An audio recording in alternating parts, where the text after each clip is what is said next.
change a young person's life today and they will change the world tomorrow. And that's what all you guys are going to go and do, change the world. Hello, I'm Sophie Maxwell. I run the Really Neat project, which is a project working with vulnerable young people in Sheffield, Rotherham and Barnsley.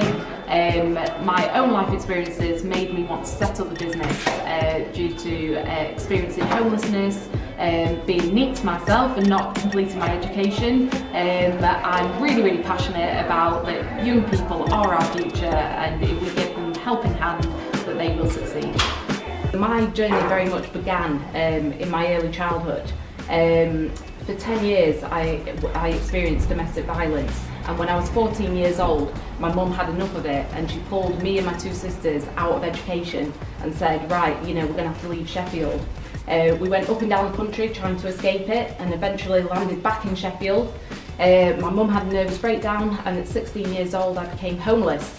Now, becoming homeless was about the scariest thing that had ever happened to me at that time, and I had no idea how to look after myself. I lived in a supported flat and I very quickly got into drugs. 3 months after I moved into the supported flat, I tragically witnessed the death of a friend.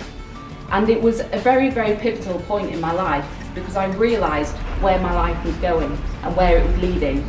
And it was at that point where I decided that I needed to make a change. So the day after the court case of the death of my friend, I walked into my local college and I said, teach me, I'm ready to learn. I don't have any qualifications, but I want to learn.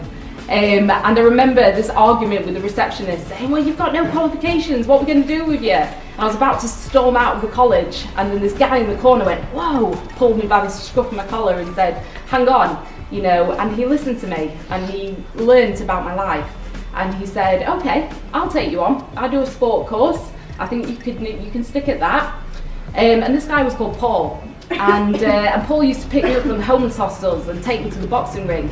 I remember one day being in the boxing ring, having a bit of a fight with Paul, punched him in the stomach, and he bent over double in pain. I was like, oh my God, Paul, what's the matter? And he explained to me he had an aggressive form of stomach cancer. Now, Paul spent the last 2 years of his life supporting me and making me believe in myself, and I've never ever forgotten that. And it was Paul's influence on me that made me want to go out and make a difference to other young people's lives. I graduated university by some miracle back in 2009, and I was like, right, what am I going to do? I want to make a difference, but I haven't got a clue how I'm going to do it. So I started approaching some of the secondary schools and I said to them, you know, God, let me do a bit of athletics coaching with your disadvantaged students. And I remember one school, Chaucer up on Parson Cross, saying, wait, we don't want you to do athletics coaching, what we want you to do is teach maths and English GCSE. So what I used to do is I used to write my goals in life on my wall. What I wanted to achieve, little things, big things, whatever they are, just get it out, get it written on your wall. And then I used to write affirmations. You know, we don't tell ourselves enough. You know, I love who I am. I'm happy with who I am. You know, I am strong, I am healthy. You know, I always write those on my wall because, you know, you need to remind yourself of these things day in, day out.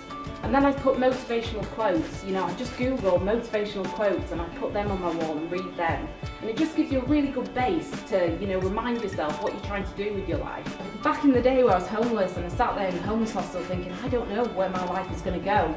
I could never have imagined that I would take those steps to setting up a college and seeing all these young people, you know, engage in this college and change their lives.